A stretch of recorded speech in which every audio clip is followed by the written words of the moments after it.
This episode of Super GG Radio is brought to you by our Patreon. Patrons of the show can get our Dogs of Super GG Radio newsletter, Super GG Radio stickers to slap on your closest PC or bag, input on what we cover, game nights with the hosts, and even a chance to win a copy of an indie we talked about. Not only that, but 90% of all patron contributions go to the Children's Miracle Network of Hospitals. Visit patreon.com/superggradio to learn more.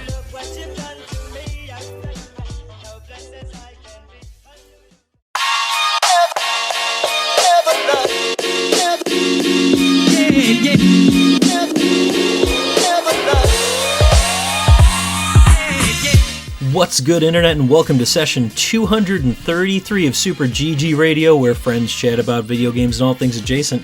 I'm your moist holiday host, Eric Getty Gettinger. With me is a hot plate of mashed potatoes, Alex Arona. Alex? Alex? Oh no. It seems that he didn't make it past Thanksgiving. Maybe he's still in a coma? Wishing you the best, buddy. Alright. Also with us is fresh vegetable of your choice, Joel DeWitte. Broccolini, steamed with a splash of extra virgin olive oil. Wow. Tell me you're growing that in your backyard. I don't have the right zoning for that activity. Sorry. or the science behind it.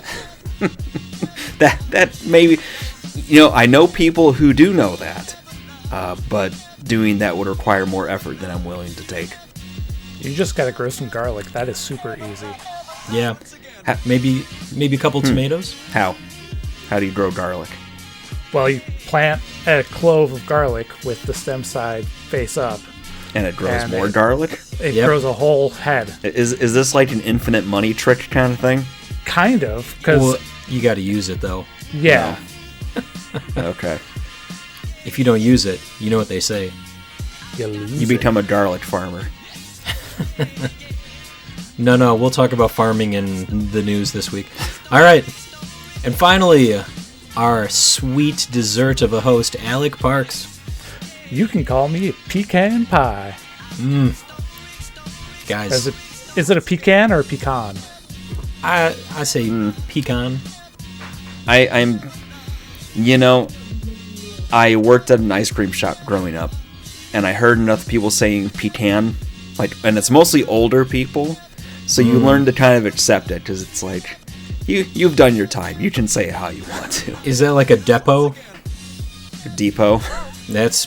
Depot? No, I've got enough depots to work with, too. Yeah. I heard enough older people call it a depot, and I'm like, do you go to the Home Depot on the weekend, or do you go to the Home Depot? No. And then there's the fun regional stuff too. There's where I live, there's a town, and you spell it out like Milan. Mm-hmm. We call it Milan. No. Oh. Nope. Yep. That's Milan. wrong. That's so bad. It's so incredibly bad. Oh. All right, guys. We are a complete dinner, except for Alex, who's lost himself in the mashed potatoes. Let your snack jokes commence. Oh, yeah. Sample that, Alex. This week, we're dashing through the snow and early adopters, eating our own tail in the news, and finally, Joel has 4 games to discuss in the backlog. Zing! Yep. Uh-huh. Only 4. Didn't you add like a crooked number up on the list this last couple of weeks? What are you accusing me of? No, a crooked number meaning something that's more than like a straight line, like 1. Oh, yeah. Okay, fair enough. 2 is crooked if you consider that it's not, no? My beat list has increased by 25% this past couple weeks.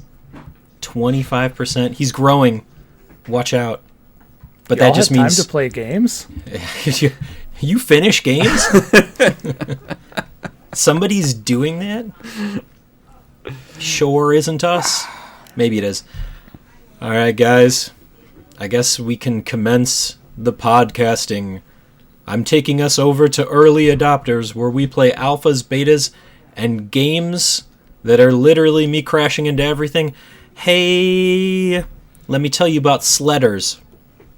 Yeah. Sledders. You guys know what a snowmobile is? Yeah, they won't let me have them. I mean, we don't need, I hope that you don't need a snowmobile out here. We're not as rural as some other areas. I mean, do you need anything? It's all about the fun. Yeah. I mean, Sledders is fun. Yeah. Let's just put it that way. So Sledders is a sim, and you are snowmobiling, and is quite realistic. To be really funny, it's so sensitive that if you lean a little bit too much, you will just flop right over. And I don't know what kind of experience you guys had with this, but and do donuts. Yeah, just yeah. But I'm on this. It looks like I'm standing. I'm not even standing. I'm laying on my side and just running in a circle. That's what it felt like. That's the kind of donuts I was doing. I was not upright. You were doing the curly shuffle. Yeah. That dates us. That predates even us. I don't know if we could call it that. Yeah, but it is snowmobiling in its purest form. You can go dashing through the snow. You've got a bunch of different things that you can get to populate on the map right now. There's not too much going on. Most of it's just a play environment so that you can test out your riding ability. So tell me, gentlemen, how did you ride? I rode poorly. Mm-hmm. I was doing a bunch of those donuts and crashing into trees like it was nobody's business. And pounding the respawn button, right? Yes. Mm-hmm. But they respawn you right where you crashed, so if you crashed into a tree and you didn't get any movement after that, you're respawning right there, and then you have to do the kind of slow shuffle to get around the tree. And I don't know about you guys, but I kept forgetting that I needed to turn off the engine in order to move away. I had given up. I just went and I picked up my character and put him on a different spot of the map at that rate. Mm-hmm. It's like, these trees are menacing. Hardest boss I fought all year. The tree boss. This is a Souls-like? Yeah, it really was. You got to use that dodge button. Dodge right into the tree. I appreciate just how much snow, like actual movable snow, you encounter in this game. Because like that's the big thing, is that there's feet of snow that you sort of plow through, and what ends up happening is if you get stuck in a spot or crash somewhere and have to respawn, you suddenly need to find your way to accelerate out of the spot where you've dug a hole in. And let me tell you, if you just try to hold the throttle, you just go right up and tip backwards. Yep. And you learn that you have to kind of really feather it or manage it with the throttle slowly. You've got the right stick, which adjusts the actual sled to turn the direction. And then the left stick is your body placement. So you're actually leaning into certain ways to, sort of turn sharper in spots, but you can't go too sharp because then you tip over and you're doing donuts again. Alex compared this to Stater XL. Yep. I almost think it's the QWOP, or the one where it's the track and you're having to hit the keys to move his limbs awkwardly. Yeah. That's almost what it's like for me with this. I actually had a lot of fun with it. The level that they had test out, I wish there was more interesting things to play with, because it is just woods. I found a few open fields. You can get going eventually where you can make some real momentum and get a hang of things, but it'd be nice if there was more things to do in this play area. Mm-hmm. Yeah. And this game is gorgeous. You're talking about how much snow there is, but it's beautifully rendered in that when you get going, you can watch it like fly on the sides. Even if you're doing the stupid donuts on your side, the snow is adjusting and you can watch it. Just all around wonderful to behold. Difficult? Yes, because it's so realistic. It is, at the bare bones, a simulation. And again, I would say a tough simulation because you have to get into that right mindset and figure out the controls in order to propel yourself without falling off. What do you think, guys? Sledders is something that you're looking forward to. What would you want to see it become of it outside of this play test area? I like a roguelite with upgradable stats. Racing, maybe? Yeah, racing. Like, the description kind of makes it look like that's the goal in the co-op version. Or not co-op. Yeah, co-op. Yeah. Co-op multiplayer. Multiplayer, yeah. They're obviously going to have more tracks or open spaces to go in. To your point, I imagine they might do more dedicated, narrow racing in some of these. I would kind of like... It doesn't have to be like a formal trick system, but some sort of play area with half pipes and nice air, ramps to fly off of, and wacky hijinks and stuff like that. Just at least as a side thing, would be a neat addition. I like the skeletal structure here, though, and I'm gonna keep watch on it. I'll add it to my wish list and see what comes of it. But it's something I could see messing around with. Yeah, I like that idea of having a play area inside of it. To go with the racing, I want it doesn't really have to be, but a Mario Kart kind of stuff that where you could like throw stuff at other people or, impede their movement. Maybe you can reach over. What was that old school? I think it was an arcade game, but you could kick or punch in the direction of the other biker to try and knock him off. Yeah. Road Rash? Road Rash. Yeah, that's what it needs. I need to be able to kick at the person on the other snowmobile in the hopes of knocking them off. Whip out the chain and really smack into them, and then we're going realistic cops here. We need to have cop sledders to chase you down when you've caused too much trouble. Just the cops roll up on you while you're on your snowmobile. Oh, that'd be a really hardcore sim. You're just going through a field, and then they pull up and they're like, "Hey, you got a permit for that?" Nope. Try and escape them. So Sledders, a lot of fun. Check it out. Keep an eye on it. It will evolve, hopefully, into something wacky. That's my hope. But probably something serious. The other thing that we got to experience this week, oh boy. This title is a mouthful. It is called A Completely Fictional Tale About a City Inside a Whale. Who chose this? I'm going to say Alex. Okay. Wasn't me. Okay. Good choice. This is a very solid experience. We've seen enough of these sort of, cute but very well detailed out, cartoony sort of adventure games with a quirky gameplay mechanic or movement style. This is one of those. The premise is you have been eaten up by the white whale, and you're finding yourself in a small community inside this whale's belly, I would assume. Yeah.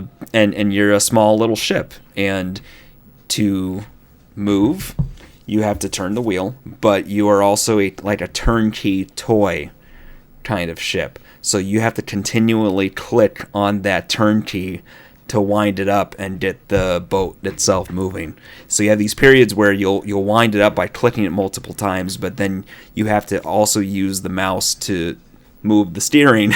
And so you're sort of doing left, right, trying to time that out and balance it. Don't joke. You know that you also did donuts in this, because I did donuts to try and slow my momentum. Even though I could have dropped the anchor at any time, I felt like it was easier to just turn the wheel and spin around. I didn't realize we had an anchor until near the end of my play on this. So I had to get used to I'm going to drift for a little bit, so I better stop turnkeying here, and I'll just sort of circle into my end goal. But very charming world. The characters are littered around. There's a skeleton head that's lost his skeleton. There's somebody who lost their cassette player. There is a creature that's sort of I wouldn't say bounty hunter, but he traps you by dropping gold coins in a trail to a corner, where he then threatens to trap you and keep you there unless you pay up. But your boat is small enough to where you can just float through the traps and leave. Yeah, this is kind of wild. So all of those things that you were mentioning, Joel, when you are dropped into the original environment, they're like, oh, here's a map. Not really a map, but here's how to use your boat, and then here's a whole bunch of stuff that you can do. And I was like, all right, let's see what kind of stuff you can do. Turn the page, turn the page, turn the page, turn the page. There was probably 15, 16 different objectives that you could complete in the course of this demo. It was wild. From goofy stuff like picking up garbage to finding items around the map. It was just cute. It was a lot of fun too. It doesn't take itself seriously. The humor isn't hitting over the head. It's just clever writing and characterization. And this is one of those things where it feels good to travel around in it. Like, there's some games where it feels good to travel because you're really empowered and like Spider-Man. But then there are games that it feels good to travel around in because it's quirky and weird, and you have to conform yourself to that style in order to really gel and appreciate it. And this is the latter, and I think it does a really good job of that. Yeah, there's so much to explore in just this demo. With the gates that they impose, there's still so much you can do, and get used to the controls, because if you're not used to it, it can be a little off-putting to have to crank your turn key so much and then get moving. But once you get the hang of it, it feels pretty good. Alec, did you get a chance to play this guy? No, this one I did not. But looking through the demo and hearing you guys talk about it, it's really exciting. Yeah. Yeah, Alec, you didn't get a chance to crank your turn key, huh? No. Nope. Yeah. Didn't get to crank my turn key. I don't know how I feel about that. All right, gentlemen. I had heard that there is actually a hole in the bottom of the sea. Let's check that out in a quick break.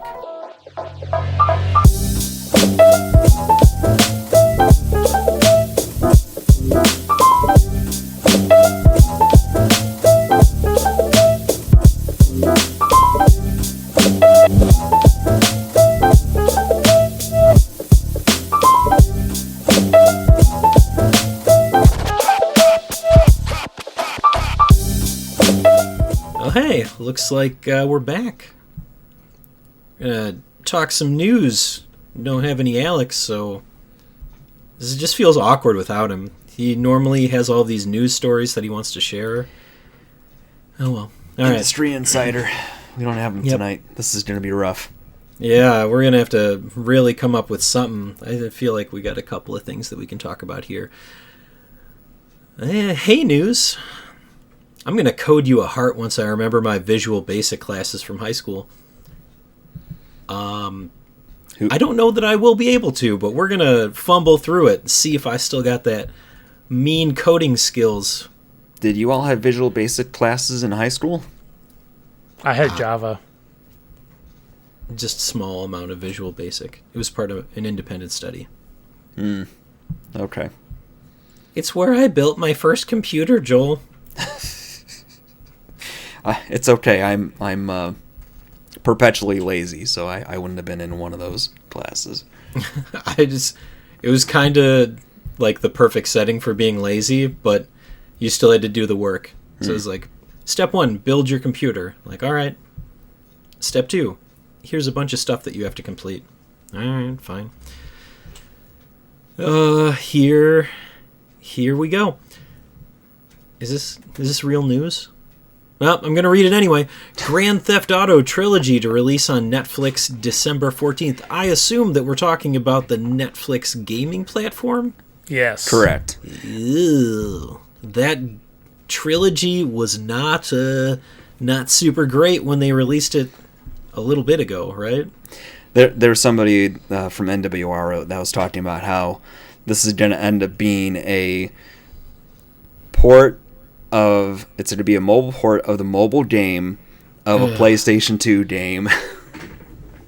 It's like the snake that has to ravel around and grab all that. I don't like playing these kind of games without a controller.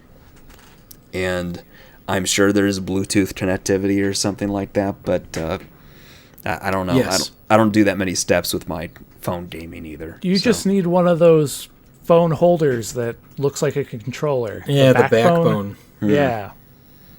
Yeah, get you a backbone, boy.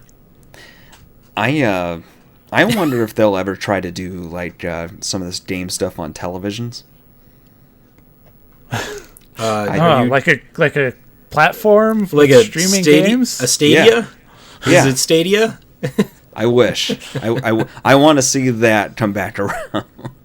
I want you to know that I joined this podcast 11 years ago when you guys were all hype on Stadia, and I was like, man, you guys are tripping. And then you know what happened? Did you get your refund? I did. Kudos to you. That's what happened.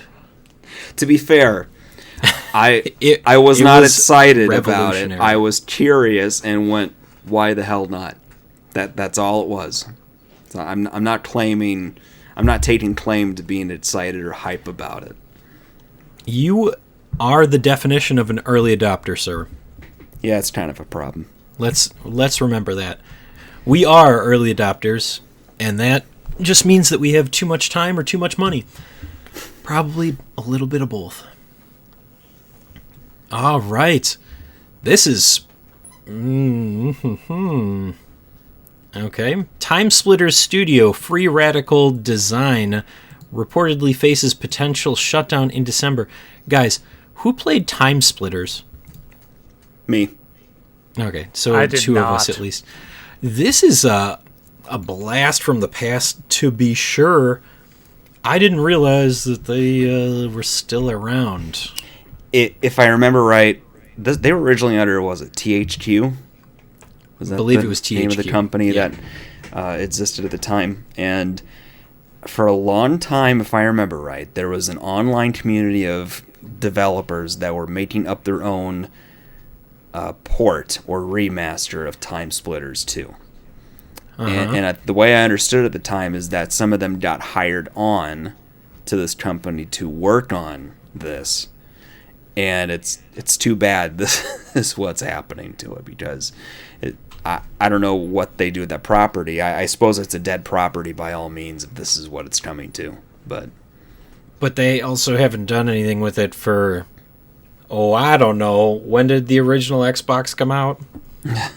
Ooh. Let's not think about 2001? Is that what it was? Earlier? Sure could have been. It feels like it's been at least 20 years. Quick, get Alex on the line so we can have him Google something. It has been a long time. It's too bad. I liked that game. Yeah. It was November 15th, 2001. And there you go. And that just bad. makes you old. I've had to reconcile with that. I believe that the base games that came with that Xbox were Time Splitters 2 and Jet Set Radio. Or something along those lines. The other thing that I picked up at the same time was Metal Gear 2, because it had its Xbox release. And I was like, I'm going to play this game. And I did. Were you not? And I got duped. You didn't have a PlayStation before that? No. Oh, okay. No, I got the Xbox, and then I eventually got a PlayStation. I think you know what it was? The PlayStation was much harder to come by at that point, so I was just like, I'm just gonna get an Xbox. Oh, okay. So And you remember the remote was the Shaquille O'Neal sized? Gargantuan. Yeah. I always hear it referred to as the Duke. Duke. I'm not sure why. Maybe that was the actual name for it, but no. Gosh, what was that? Cell Damage? Do you remember Cell Damage? It was like a car combat game with cell shading. That was like the big thing that was about, is that it was cartoony and cell shaded. Fusion Frenzy. I remember Fusion Frenzy. Fusion Frenzy. We had many a couch co-ops and yelling at each other, and we would yell Fusion Frenzy at each other's faces. I miss those days of being a stupid high schooler and trying to unplug your friend's remote or slap it out of their hand. And now if we tried to do any of that, it'd be like, come on, man, we're old and we just want to have fun. Let's settle this in the game, okay? Just like mature fond memories of Steve, like, oh man, you got schooled, and then like ripping his cable. Like, oh no. Those are the days, guys. They're long gone. All right, we've had our time machine moment. Now on to the future. Who's excited for Sonic 3? I heard it's coming out December of next year. You know what else I heard? That they have the voice actor for Shadow. Yeah. Oh, really? Who is it? Oh, you get 4 guesses, and all of them are Chris Pratt. I'm calling. I will. Come on. I will be surprised if he's not the voice actor. I'm sorry. What was that, Joel? I'm calling. What did you swear? No, I don't know if that's the case, but after it came out that he's Garfield, like, come on, guys. Right? Come on. Give me a break. How can you ever top Bill Murray as Garfield? You can't. Lorenzo Music. That's how you can top it. No. Oh, cartoon Garfield is the best Garfield. Garfield. Garfield and Friends era Garfield is best Garfield. Oh, yeah. Back in my day, Super GG Radio, where we give you a guess of how old we are. Very. Use our pop culture references and then timestamp it and go back however many years. This episode will not hold up. Much like many things in my life. Womp womp. Yeah. Oh, hold on. Do we have the sad trumpet here? We do have a sad trumpet. Who can hit me with the sad trumpet? Yeah. Ooh. Almost at the same time.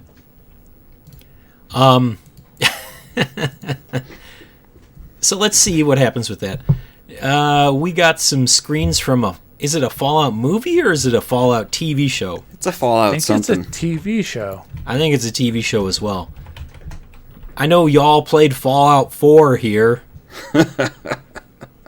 No. Yeah, that's what I thought. So I played Fallout 4 here, and I appreciate how good those screens that they shared look in the Fallout universe. So I've played a total of probably did 3 hours through 6 different attempts on Fallout 3. Well, there's part of your problem. Yeah. Let me help you out. Yeah. New Vegas, Uh-huh.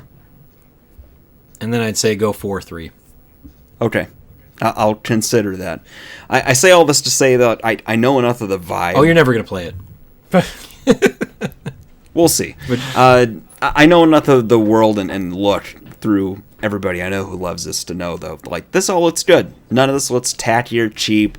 It looks like they tried to translate it to real people in a way that didn't look cartoonish. So, yeah. It looks very nice. That's the nice thing about Fallout is it never really is cartoonish, but it's always terrifying. Every aspect of it frightens me.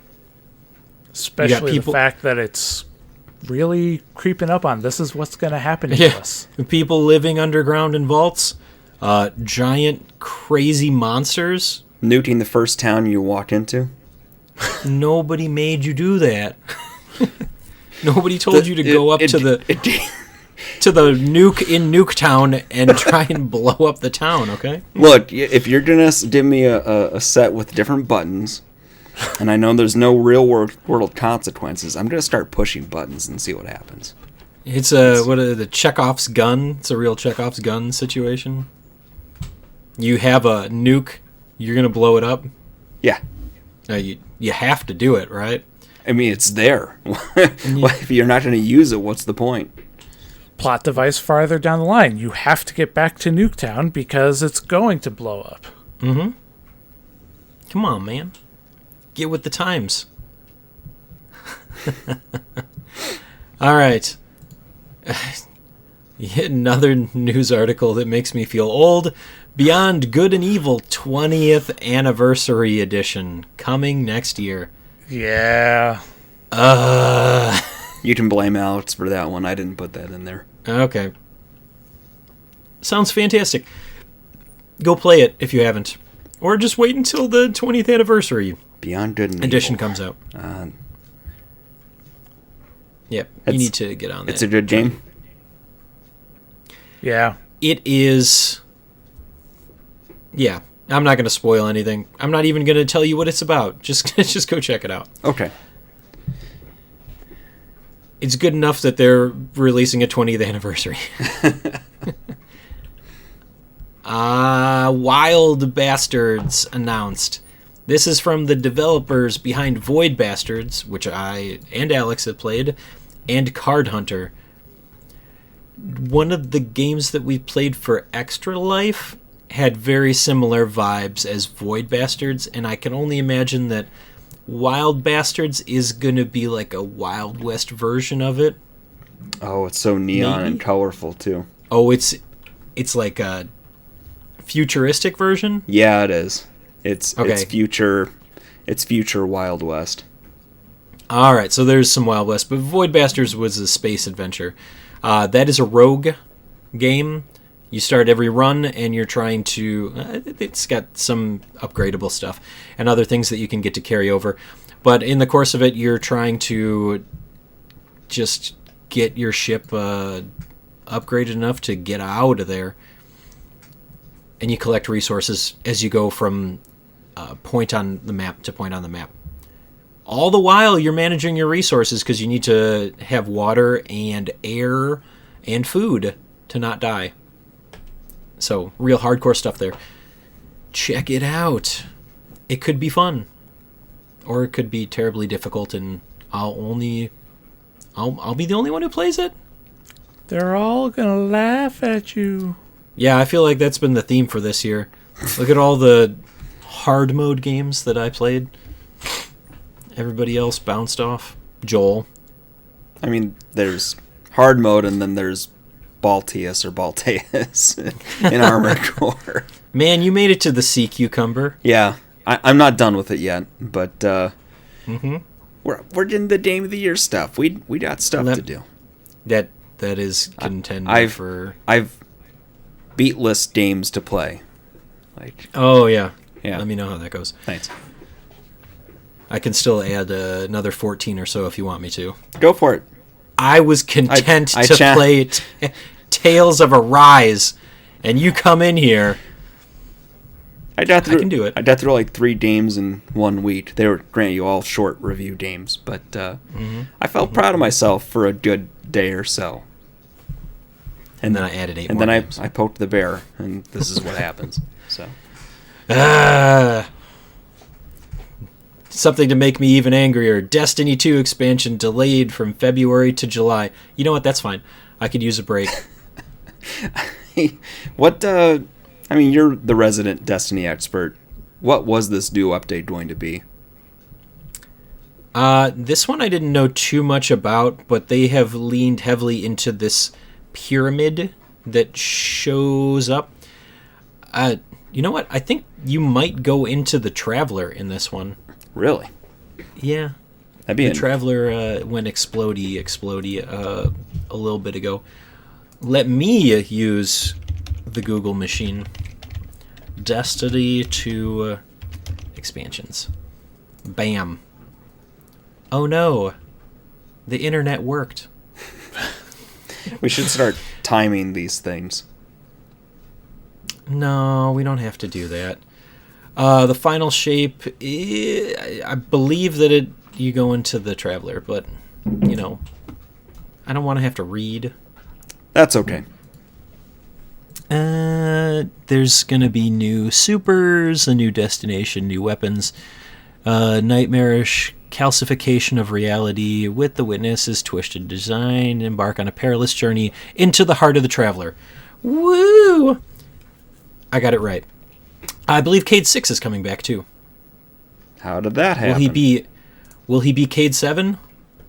Who knows? Well, something awful happened, and one of the original voice actors won't be able to return. So, but did they say they were going to get Keith David to replace Lance Reddick? That's what I thought I heard, yeah. Yeah. But still. He's about as good a choice as they could find. But, yeah. That's a sad story. And now you guys can further appreciate Keith David having played Saints Row 4, right? Yeah. Okay. And how he's the VP. All right. We got more stuff here. Who made the news this week? Was it Alex? Yeah. Jeez. I'm not going to spend too much time on this one. Resident Evil 4 Remake coming out with VR mode December 8th. Who's going to play that? No. None of you guys? Nope. All right, moving on to the next piece of news. Stardew Valley Seasons Concert Series. Guys, who wants to go see Stardew Valley? I mean, it looks like they're going to be in Milan. Chicago? No, it's on the right, Milan. Yeah, no, that's in Italy. No, that's pronounced Milan. Oh, that's a T, isn't it? Yeah, it is. Okay. Italia. And it's under the big column that says Europe. Which also has a bowl of strawberries, while the USA got corn. Hey, it's not wrong, but I'm disappointed. Asia got an eggplant. That's Sure did. confusing to me. But I also see that Canada got a pumpkin, and that does not make any sense at all. All right, Chicago, there's been a second show added, but maybe, I don't know. I haven't played Stardew Valley in a little while. I like their music a lot. I'm not sure it's something I need to hear in concert, though. Really? It doesn't I have think the I'm same... on a cruise. Yeah? Yeah. All right. Well, just remember, guys, we have a concert coming up in February, I believe. Yeah. Don't forget, we're going to go see Nier in concert, the music of Nier in concert, and then we'll report back on it so that you don't have to go. Just kidding. It's worth going to. It's an official work outing, and we're getting reimbursed for this, right? No, and also you have to pay me. Yes, I know. But you don't have to pay me until we go, just to make okay. sure that everybody actually goes, and I'm not collecting money from you for nothing. I'll make somebody else pay. All right. Freebies. Freebies? Did we make it to freebies? Free. Yeah. Oh, yeah. Best part of... Thank you for freebies. The enthusiasm. Woo, we got to freebies. My favorite part of the podcast. All right. This week, we got a handful of freebies. Check it out, guys. You know about Wolfenstein? Yep. Nope. Yeah. Okay, Wolfenstein Enemy Territory over on Steam. I'm not calling it that. It's a first-person shooter. First-person shooter. Next one up. Alex was already playing this one today. It's called An Arcade Full of Cats. It is it's a hidden object game. You just click in the arcade and find cats. It's over on Steam. Did you go get it from Steam yet? Steam. I'm getting it right now. You say, An Arcade Full of Cats. This looks fun. All right. An arcade full of cats. And you can even get the DLC for $2 that has even more cats for you to find. All right. Add to library. Okay, good. Got it. Next one. Helltaker over on Steam. It is a sliding puzzle game.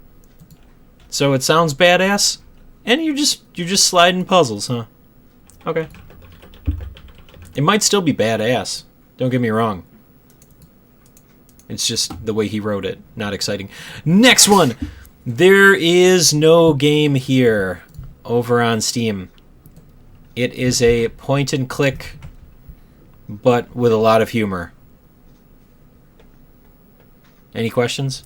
I must have pulled up the wrong one, because the one I'm finding is $13. Ooh. Is it no longer a freebie? There is no game here. That's the name of the game. There is no game here. And it's on Steam. On Steam. Oh, here we go. There's a Game Jam edition that's on there. So Jam it. There's no Jam game it in there. Space Jam Edition 2015. Ooh. 2015. Still going strong though, huh? Mm-hmm. Same people. Good. I guess that shouldn't be surprising. It was their Game Jam game. Maybe they'll give you a flavor for what they're going for and whet your appetite for the full release. For more no game here. Last one up. Jujitsu Squad. God, I butchered that. Jujitsu Squad. There we go. Over on the Epic Games Store. Beat 'em up side scroller brawler. Those are all words that we use to describe video games on this podcast. And I see ukulele. The character ukulele as one of the playable characters. So they're going. Hold on. Is that the other game that's on there? No, I think you're looking at Mighty Fight Federation. No, I'm looking at Jitsu Squad at the screenshots. Oh, really? One of the playable Because characters looks like it might be ukulele, that platformer character. The bat, Okay. the bat and the lizard. So it must have some indie crossovers of some type. Oh, the other game on Epic Games Store that's free this week is Mighty Fight Federation. Mighty Fight. And that one for sure has some indie characters, including Toe Jam and Earl. Ooh. Oh, I played that. It's okay. It's fine. It's fine. Free. You know. Yeah, it's free. Over on Don't the Epic Games oversell us Store. there, Joel. They just giving it away. Oh man. Yeah, get your free stuff here. If you don't like it, you don't have to get it. But it's free. Can we either way. demand a refund? No. Oh. You don't get to prorate your time back for it. I want a refund. You didn't pay anything. I charged $20 an hour, and I played this for 10. 10 minutes. I mean, it's whatever you put on the time card, I guess. I think after 10 hours, you shouldn't get a refund anymore. No. I think it's 2. It's one of those. I think it's 2. All right. We made it through freebies. We made it through the news. Guys, who knew that coding was so tedious?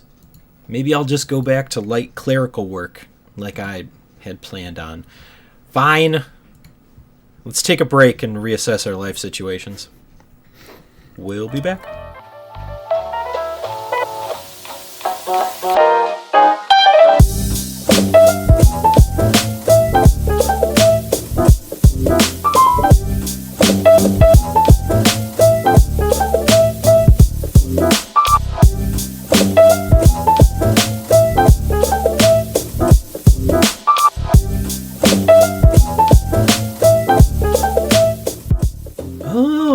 Guys, we're back. We're back with the Backlog Blog, where we play games to close out our Game of the Year list. In all seriousness, it's due in like 2 weeks, so make sure that it's done. Not kidding. I don't need Alex yelling at me because, yeah, he's going to yell at me anyway. He is. No matter who doesn't turn their head. Yeah, he just yells at me. He hurts my feelings every year. It's always, oh. We should report him to HR. There's that one year where I decided that I wasn't going to do them in any particular like ranking or hierarchical order. Man, he was real mad. He's like, what are you, is this some kind of a joke to you? Like, no, I thought this was like a friends chatting about video games and all things. Jason, he's like, you take this seriously. We're never going to make it big with that attitude. Oh, may we always talk big trash about Alex when whenever he's not here.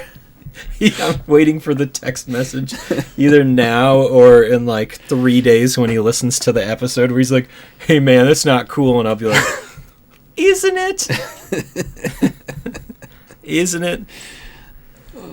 But we have fun. And it'll be exciting to see what everybody's Game of the Year lists contain. I know that mine, and I'm happy to throw this on the backlog this week, will contain Alan Wake 2. Guys, Alan Wake 2. If I did not tell you about the hype of this game coming out this year, it's insane. It follows the misadventure of Alan Wake once again, but it's not just Alan this time. There's also Saga Anderson, who is another playable character during the course of the game, and she is an FBI agent who is investigating a murder that happens in the same place that Alan disappeared 13 years ago. The storytelling is amazing in the regard that they really leaned into the fact that he had been gone for 13 years, using the same actor who played Alan Wake in the original, but then building on that and throwing in a bunch of stuff from the Control universe, as Remedy has taken all of these things and bunched them up and made them into this little present of the Alan Wake incorporated into the Remedy universe now. So at its basic level, the bit I've played of Alan Wake Remastered would be that you're in a spooky, almost Silent Hill-ish kind of area. You would have a pretty narrow, directed space to walk to from scene to scene, and then you'd be fighting off monsters, people / zombie kind of things chasing after you, and then you had it hit with a flashlight to sort of shock them, right? And then finish them off with a gun.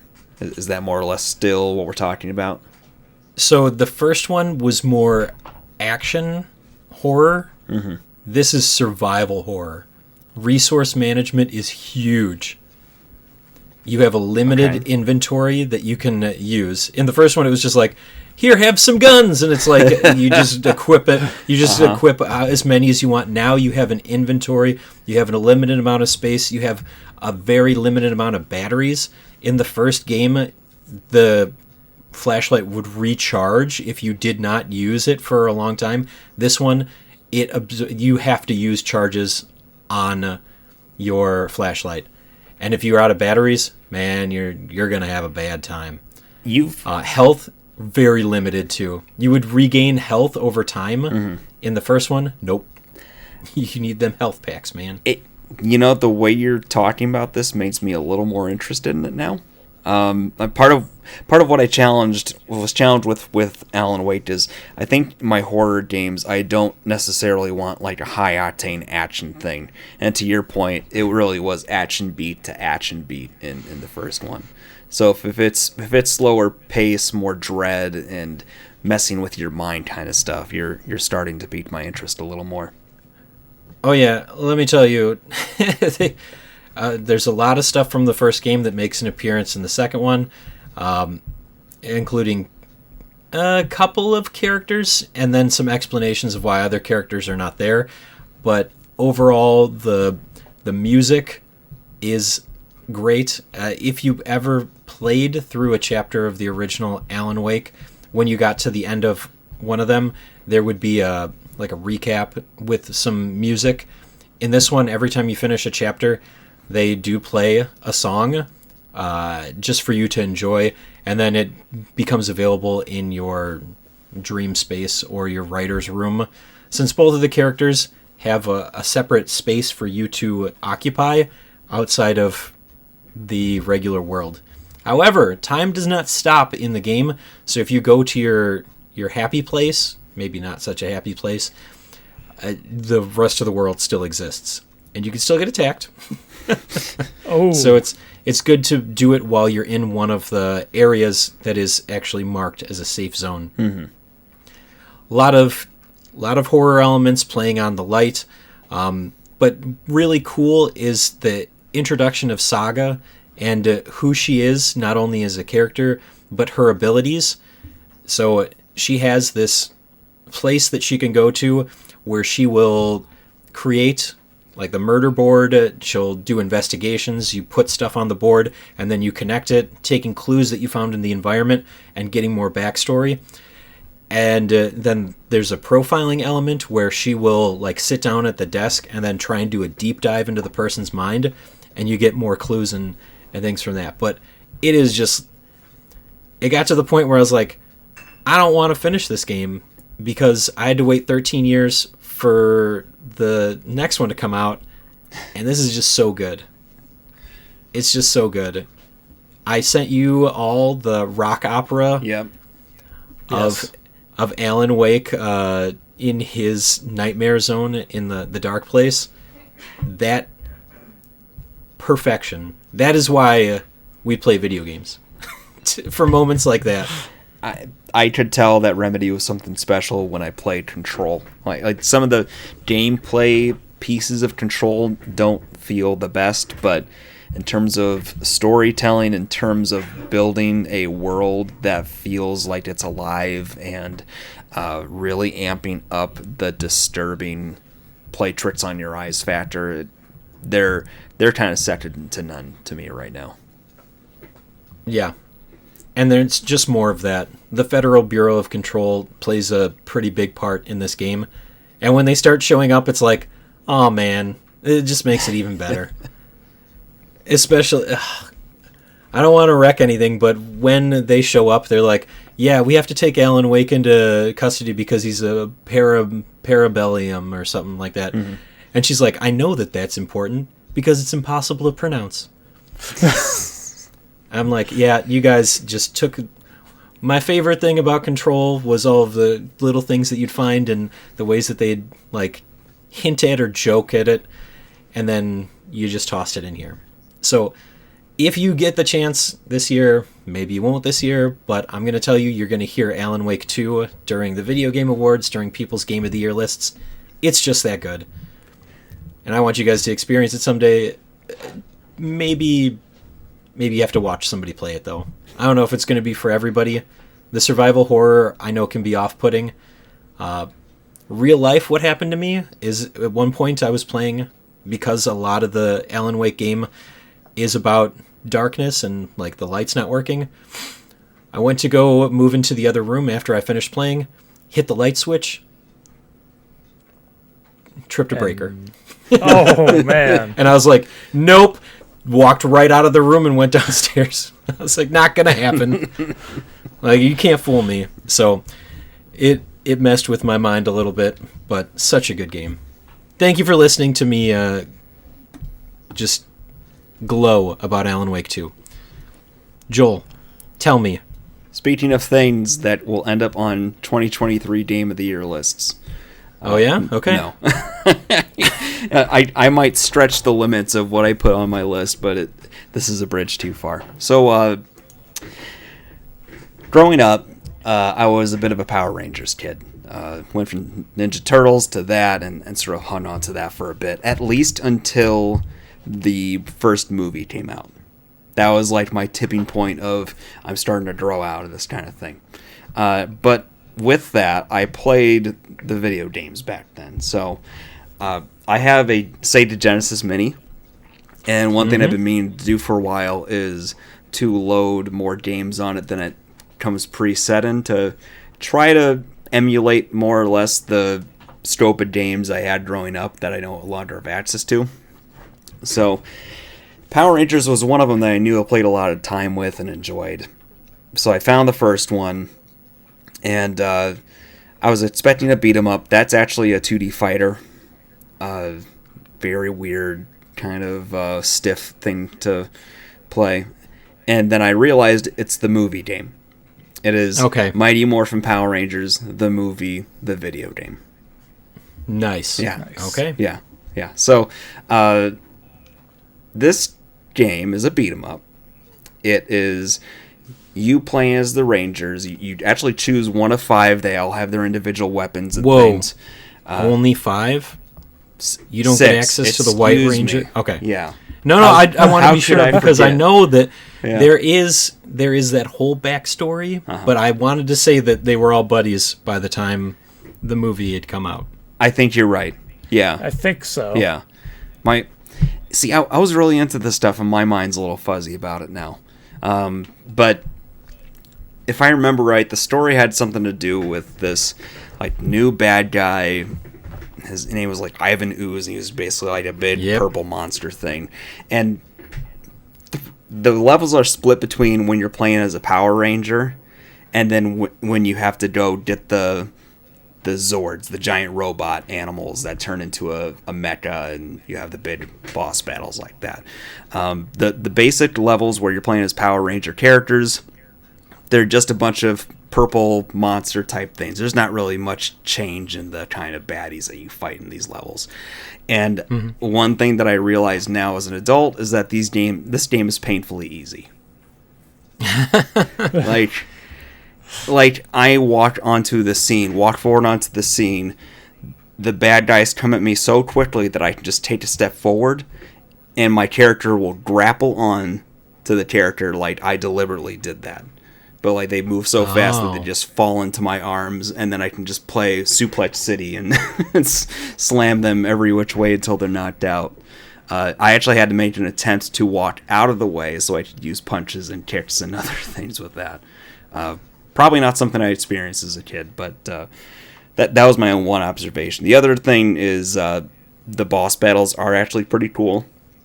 It is kind of cool when they switch to that giant robot versus giant monster mode, because it turns into something that looks almost more like King of the Monsters a bit, and you have a different move set, but also this boss is moving in new ways too, to where it creates a change in the actual character move sets. It's like the second wave of a boss, and you also have the choice of like the main robot Zord thing, or I think the White Ranger had like an eagle looking robot thing at the time, and one would be like walk and swing the sword, but then if you played the bird one, you'd actually be like flying around and doing brush attacks and things like that. So don't need to linger on it. It's a silly little game. I had fun revisiting it. If I really need to feel like having a power fantasy against something, maybe I'll load it back up sometime. but yeah, that's it. I have questions. Yes. Many questions. Yes. Obviously, you said you get to pick which Ranger you want. Which one did you pick? I did actually start with the White Ranger, and then I switched to Red, and then I think the last one I did was Blue. So then does it give you the opportunity to switch between missions, which Ranger you want to use? Yes. Okay. Yep. Not every mission, but there's definitely break points where at the start of the level it'll say choose this. And the same thing will happen when you're fighting giant monsters. It'll act like it's a separate stage, and they'll say choose which of two of these giant robots you want to control. Okay. Oh.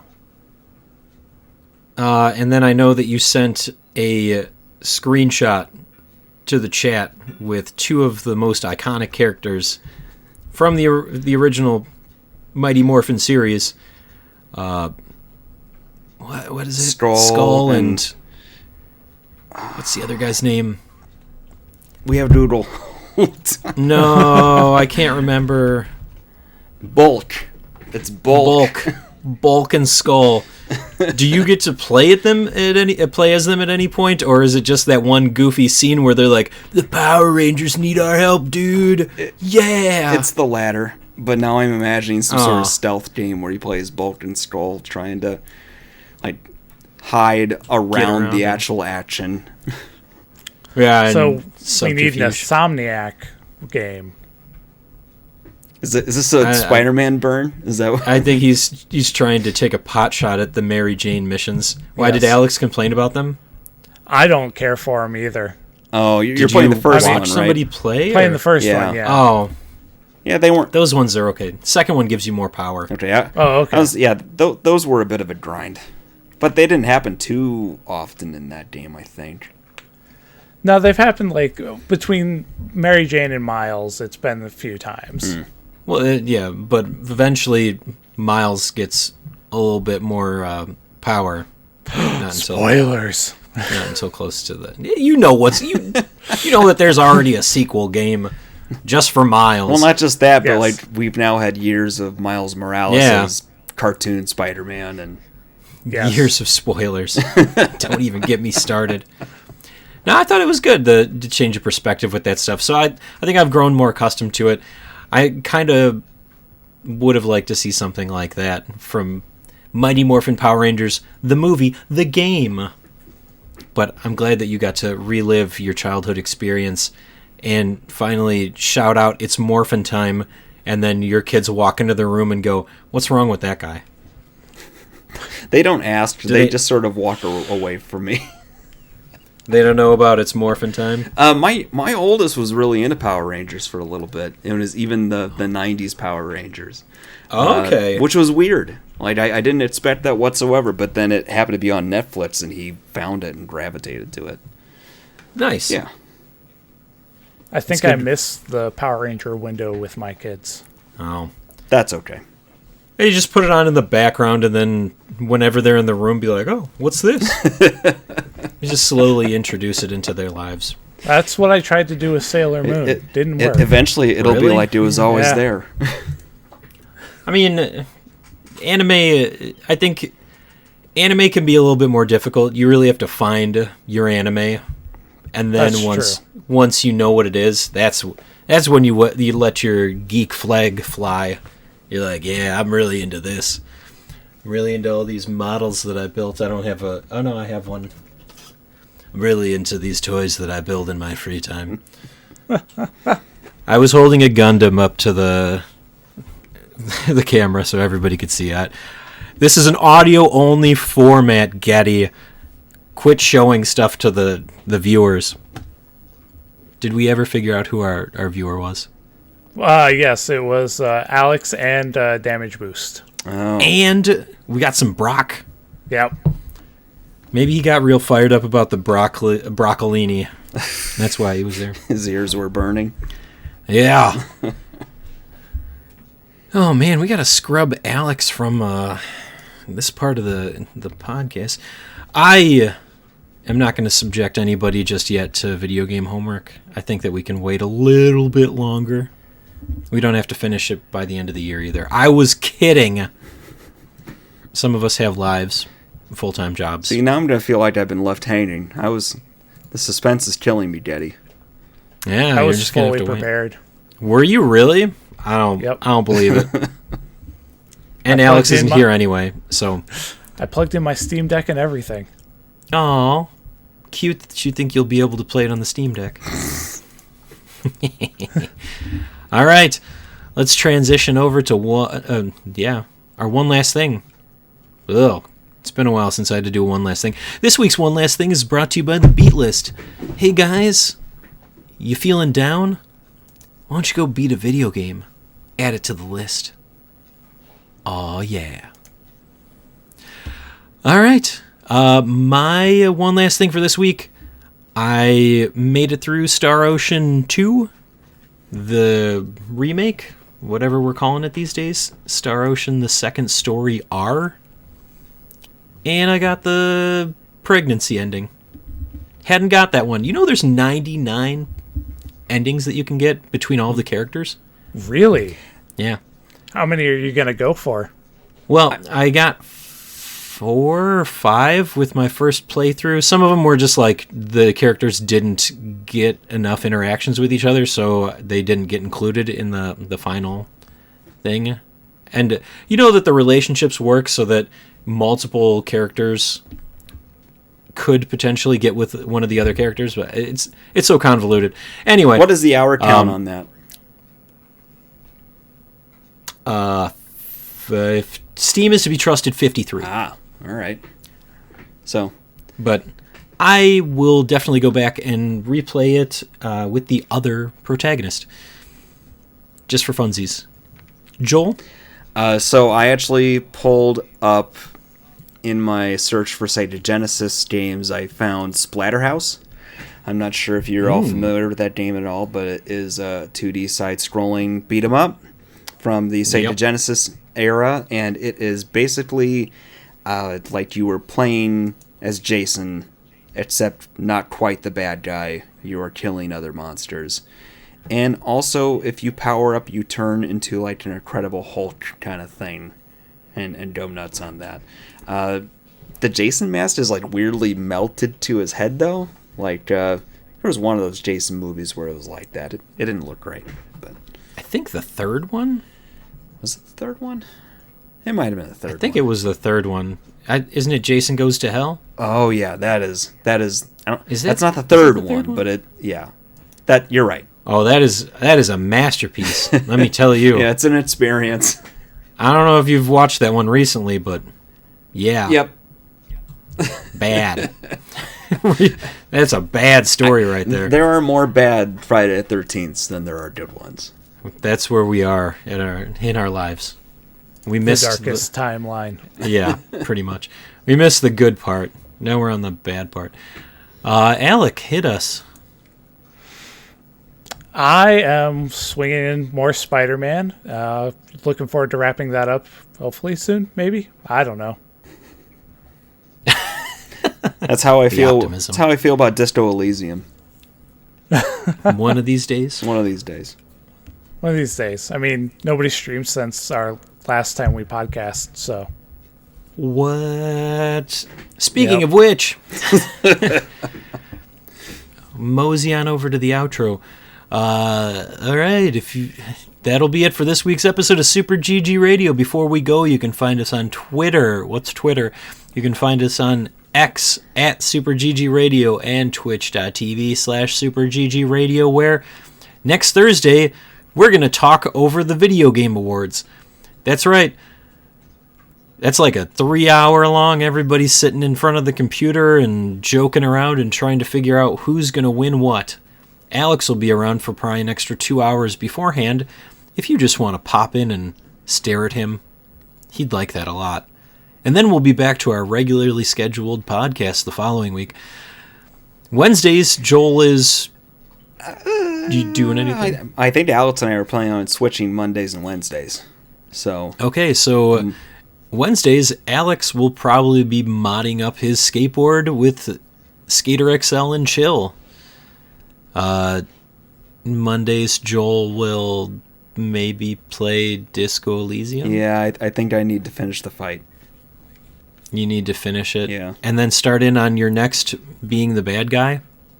What Yeah. would be a good follow up to that?